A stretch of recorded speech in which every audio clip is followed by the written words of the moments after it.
চারপাশের সব ছায়া হঠাৎ থেমে গেল।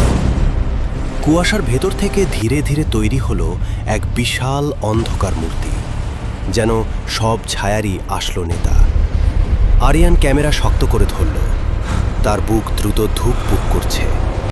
নীরা সামনে এগিয়ে গেল, তার শরীরের সবুজ আলো আরও উজ্জ্বল হয়ে উঠেছে। আজ এখানেই শেষ, নীরা ধীরে বলল। হঠাৎ বিশাল ছায়াটা সামনে ঝাঁপিয়ে পড়ল, চারপাশের ছোট ছায়াগুলো একসাথে আক্রমণ শুরু করল। মুহূর্তের মধ্যে রাস্তা ভরে গেল অন্ধকার আর ঘূর্ণায়মান কুয়াশায়। নীরা দুহাত তুলে শক্তিশালী সবুজ আলো ছড়িয়ে দিল।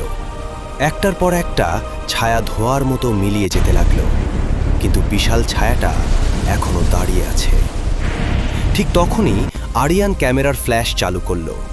সবুজ শক্তি আর সাদা আলো একসাথে মিশে সেই অন্ধকার মূর্তির ওপর আঘাত করল। একটা ভয়ঙ্কর শব্দ হলো, আর বিশাল ছায়াটা ভেঙে অদৃশ্য হয়ে গেল। কুয়াশা ধীরে সরে গেল, রাস্তা আবার শান্ত হয়ে উঠল। শেষ?